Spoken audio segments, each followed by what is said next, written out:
the Saturday edition of the Fbx Evening News. Today is July 27th, 2013, Ted Stevens Day. I'm Holly Seiler, leading our news tonight. It appears a deal has been reached that will keep an air pollution lawsuit from going to court. The high-profile case of the state versus the wood boilers near Wood River School may be settled. Attorneys for both sides have submitted a motion for a final judgment. According to court records, defendants Andrew and Gloria Strawn would agree to replace the wood boilers with an oil-fired unit and pay a $12,000 penalty. The boiler replacement would be eligible for a $10,000 reimbursement from the Fbx North Star Borough through its exchange program. Bail on Saturday was set at $250,000 for a 40-year-old man accused of shooting a village police officer early Friday in the northwest Arctic borough village of Buckland. Gary Ballot was arraigned in Kotzebue Court today, charged with first-degree attempted murder and other charges. Troopers say the incident happened around 3 a.m. in the village of 400 people located near Kotzebue. They say the officer, identified as 48-year-old Lauren Gary, had received information that residents were bringing alcohol into the village via boat. Buckland is a local option community that bans the importation of alcohol. Gary responded to the river and made contact with Ballot. Troopers say it was during that contact that Ballot shot Gary. Gary was medevaced to Anchorage and is in fair condition. Anchorage police are asking for help from Fairbanks area residents in their search for a missing person. 81-year-old Wallace Wilkinson Dunn was reported missing on July 16th. It was originally believed that Dunn, who lives in Anchorage, had planned to go to his cabin in the Big Lake area. His vehicle was located later that day in the Big Lake vicinity by search and rescue personnel. Air and ground searches continued for several days with no leads, but investigators have gotten new information and are expanding their search north. He may have been last seen near the Montana Creek campground area on the 13th of July, where a man who matches Mr. Dunn's description discussed plans to walk or hitchhike to the Denali Park area.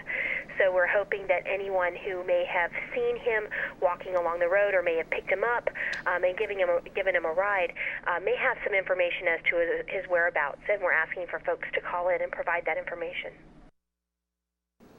The backers of a referendum to repeal Governor Sean Parnell's oil tax bill stopped in Fairbanks on Wednesday to celebrate the collection of more than 51,000 signatures. News Center 11's Daryl Lewis was there and has more. Thanks and good evening. Opponents of Alaska's much publicized and controversial oil tax legislation met in unison earlier this week at Fairbanks North Star Borough headquarters, bringing out some of the state's old school heavy hitters and also saying they now have more than enough signatures to put repealing the issue before voters. They represent over a century of the state's history. Alaska constitutional delegate Vic Fisher and former Attorney General Charlie Cole were just a couple on hand earlier this week to recognize and celebrate opposition of the legislation. Those I spoke to called it a great day. This is a great day, and the fact that we needed 31,000 signatures, and on July 13, we walked into the Division of Elections with 51,000 signatures, was a signal that the owner state is still alive and well, and the people understand that they are the owners, and they have an obligation as well as rights. Well, you know, I think it's just, we're really excited to have had so many people coming out to support this referendum. The deal's not done, though. Now, some of those who actually hit the streets in opposition of legislation and had sought to put a referendum on Parnell's oil tax bill on the 2014 ballot say it's the right thing to do. I think this is a great day. I was hesitant in the beginning just because of my own schedule and work and school, but looking back, I wish I had been even more involved. And I think we still have work to do, but I think this is a great first step. The governor was the chief lobbyist for ConocoPhillips, and the idea that he's turning right around and giving billions of dollars to his employers, I think people get that it's something smells, and that people were really pretty upset about that. With more than 30,000 signatures required for a referendum in hand, many say a big fight from the opposition is now a reality. We've got 13 months to educate the public about what the referendum will do, what Senate Bill 21 does, and what, basically what the giveaway is all about. That the other side is fueled by our own millions of dollars, if not billions, and they can spend that on advertising. And so it's going to have to be the conviction of the individual Alaskans, one-on-one, because we're the ones that get to vote, and it's a secret ballot, so we can vote our conscience. Meanwhile, Fisher says Senate Bill 21, which passed with the votes of every Interior Republican legislator, violated the state's constitutional requirements that resources be developed to the maximum benefit of its residents. He says he's very optimistic about its repeal. A matter of standing tall and looking out for what's best for our current generation, for future generations in terms of jobs, education, infrastructure, and whatever we need. When we come back, Lisa Murkowski's staff plans to hold mobile office hours, and organizers for the 2014 Arctic Winter Games are calling on the Fairbanks community for volunteers. We'll have those stories and much more when the weekend's only local televised newscast returns. Stay with us. Welcome back. Alaska U.S. Senator Lisa Murkowski's staff plans to hold what is being called mobile office hours in communities across the state next month. Her office says it's an effort to expand across Alaska, mainly in smaller communities. Mobile meetings are scheduled to be held in Salcha on August 6th and Nenana a day later. Meetings in South Central Alaska communities, including stops in Valdez, Cordova, Seward, and Homer, will be held the week of August 12th, while office hours will be held in Southeast Alaska communities, including Hoonah, Gustavus, and Haines, between August 24th and 28th. The state is soliciting proposals for a new voter registration system. Lieutenant Governor Mead Treadwell says the current system is old and it's hard to make minor changes to it without the risk of crashing the system. He says the state is seeking a new system that would make it easier for voters to register or update information online. A goal is for each precinct to have an electronic poll book, which would provide real-time updates of voter history and the ability to import and display a voter's photo from the Department of Motor Vehicles. Treadwell says this would increase security at the polls, but a photo ID would not be a requirement. He says he doesn't support a voter ID bill pending in the Alaska legislature. Governor Sean Parnell has expressed his dissatisfaction after learning the regional office of the U.S. Fish and Wildlife Service rejected the state's Arctic National Wildlife Refuge, Alaska National Interest Lands Conservation Act, Section 1002 exploration plan. Governor Parnell was, quote, disappointed at what he thought was the federal government's inaccurate interpretation of ANLCA, and went on to say that they, quote, relied exclusively on a political memo prepared more than 10 years ago. Governor Sean Parnell is urging the state to request reconsideration from the U.S. Fish and Wildlife Service. Lawmakers earlier this week wrapped up 3 days of sometimes intense meetings on the Alaska Department of Health and Social Services budget. One subject of interest, the impacts of the federal budget sequester. State officials have estimated the state will receive a reduction of $4 million federal dollars because of the sequester, but say many impacts are unclear because the federal government has yet to complete its across-the-board cuts. Talks in the issue sometimes turn to the negative side, with lawmakers accusing state officials of withholding information, while others say elected officials are out of touch. The purpose of the House Finance Subcommittee meetings was to give lawmakers who oversee the department's budget, which totals about $2.6 billion annually, a better look at how the business is being run. Is that, we need to take a serious look. We need to slow down, give the department time to really roll out their budget and show us, where they have the money at and where more money might be needed, or, even constitutional, what services should we be providing and which ones, maybe are the borough's responsibility or just citizens, taking up on their own. The Health and Social Services budget is 1/3 of our entire state budget. It's over $2 billion. So we're trying to take enough time so that we can understand the department more and work with the department to try to figure out how we can control growth. It's very important that we understand it. Sticking with those meetings that were held at the Fairbanks Legislative Information Offices, officials with the State Office of Children's Services was also given an opportunity to address lawmakers about their agency, arguably the most polarizing the state has to offer. OCS Director Christy Lawton was front and center with lawmakers on Tuesday. She says severe staff turnover problems are affecting the agency's ability to operate effectively, especially in rural Alaska. Lawton also says a high turnover rate is also affecting business. The agency has long been the target of withering criticism about its handling of cases, especially in the rural parts of the state. Reach for comment, she called the work, quote, a labor of love. think there's a lot of misconceptions about the Office of Children's Services, but first and foremost, our goal is to keep kids in their own homes whenever we can do so safely, and if they need to come out temporarily so that we can assist the parents, our goal is to get them back with the parents as quickly as possible. We're not an adoption agency, we're a family agency that's geared to keeping kids safe and strengthening those families, so that's our goal, and that's always first and foremost. The Fairbanks 2014 Arctic Winter Games will be at Pioneer Park tomorrow for a fun-filled preview at the world's largest winter athletic and cultural event of the Circumpolar North. From 1 p.m. to 5 p.m., fans of all ages are encouraged to come participate in Arctic Winter Games sports, enjoy live music, earn prizes, and learn about volunteer opportunities at the 2014 Arctic Winter Games.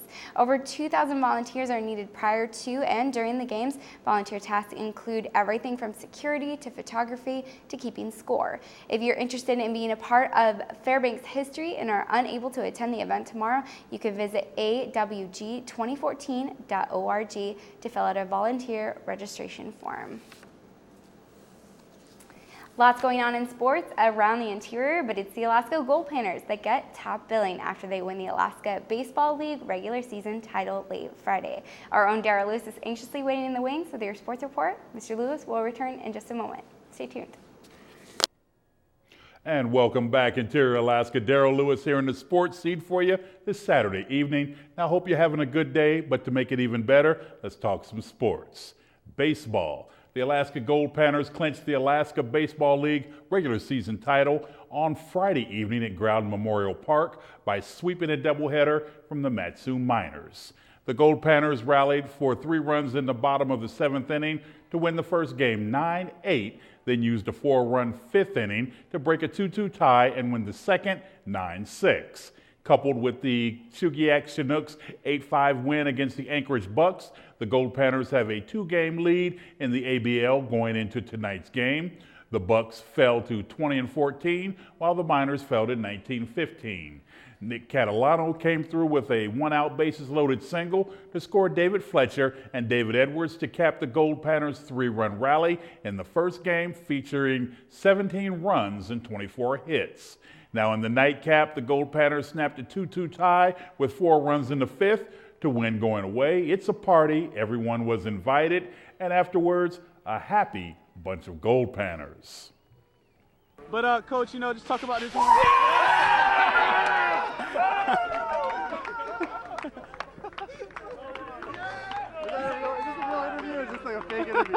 No, that was actually a real interview. I saw him and I was like, okay, I'm gonna try to play it off. Excitement, just extremely thrilled with not just how my boys played today, but how they played the entire season. We just kept coming back. We've always fought no matter what the score was. We added on when we got a lead. And today was just like the same thing that we've been doing all season. We've been coming back when we're behind, and we keep on adding on when we're ahead. Once we got all the guys in, and about probably late June, early July is when we really turned things on. We went on like an 11-game winning streak or something like that. Really, we were playing well, and we knew we had a shot at that point. Harris always was believing, and he really knew we could do it, so it was great. I think there's something special about playing in Fairbanks, and I think that other teams don't understand sort of the light and the field, and we know how to play here. And the fans really came out this weekend, and I think that was a big part of it, and they really supported us. And it's awesome for Harris to help out his career, and I think it's just fun for everybody. It's been a great year. I kind of felt like we would have had it. We played a great team, the Miners, especially at the end. It was a lot of fun, and I'm glad we got it done. Congratulations, fellas. Now we're still a ways off, for the winter endurance events. But when we're talking about major dollars added to the winning pot, you're going to get some airtime. There will be a larger purse for the 2014 Yukon Quest International Sled Dog Race. The total purse will be a minimum of $115,000, up from $100,000 this year.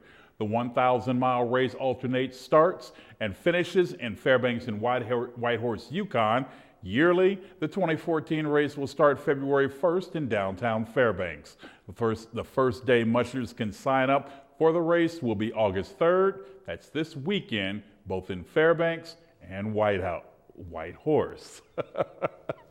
And finally, lace up the running shoes. I need to get out and get to running myself. The Northern Alaska Environmental Center's 17th annual Run for the Refuge takes place on Sunday. That's tomorrow at the University of Alaska Fairbanks West Ridge Ski Hut. Registration begins at noon, and the runners take off at 1 p.m. in the race, which features 5 and 10K courses. The run is a fun, community-oriented celebration of the protection of the Arctic National Wildlife Refuge, and this year it celebrates its 53rd anniversary of the Arctic Refuge. Last year, close to 100 individuals entered into the run. Lisa Carr and Mark Ross finished first respectively in the women's and men's 5K, while in the 10K, Susan Smith took first for the ladies, and Will Collum took top honors for the men. Those I spoke to talked more, though, about the cause. Wildlife Refuge is just an invaluable resource for animals, for plants, for many ecosystems. Hundreds of species of fish and mammals live there. And we're here to support and celebrate and protect it. This is the Run for Refuge. It's for environmental causes, which is a really good cause, which I support, and good for our environment and the animals, since we live in Alaska and we love that. And the pace I set, I usually just start out slowly and pace myself, and at the end I try to sprint. This is good support for the Northern Alaska Environmental Center. I mean, they've been around since the 70s, doing a lot of good work in the state. And of course, all this goes to Arctic Refuge programs that they have. So that's a very good cause. And that's going to do it for sports tonight. Thanks for rolling with me for a spell. Now, for more KTVF sports, log on to Twitter, YouTube, webcenter11.com. You can even download our mobile app. That's right, whatever's your flavor. But for now, don't go anywhere, because Holly's back with your weather. She's next. We'll see you. Folks called it a balmy night last night for that baseball game. Yeah, it was a good night for baseball. Gold Panthers got it done. Congratulations one more time. You know what? Before we get to weather, folks always tell us how much chemistry we have and all. You like that? We do. Yeah. Now tell me what's up with that weather, girl. Yeah, we'll get right into it. Here's the almanac for July 27th. It shows a normal high of 71 degrees and a normal low of 51 degrees. The record high was set in 1919 at 91 degrees, and the record low of 35 degrees was set in 1957. The sun rose this morning at 4:36 a.m. and will set tonight at 11:18 p.m. It's going to give us 18 hours and 42 minutes of daylight, a 7-minute loss since yesterday.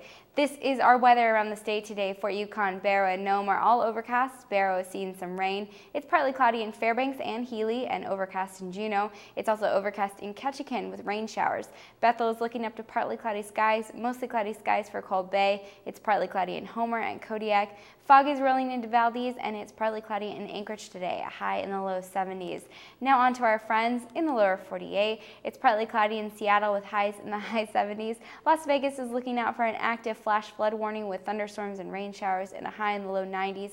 Denver is partly cloudy with thunderstorms, a high in the high 70s. It's also partly cloudy in Minneapolis with rain, highs in the low 60s. Atlanta is mostly cloudy with highs in the low 80s. A chance of thunderstorms is projected for New York with partly cloudy skies and a high in the low 80s. And Miami with a high in the high 80s is seeing some rain with partly cloudy skies.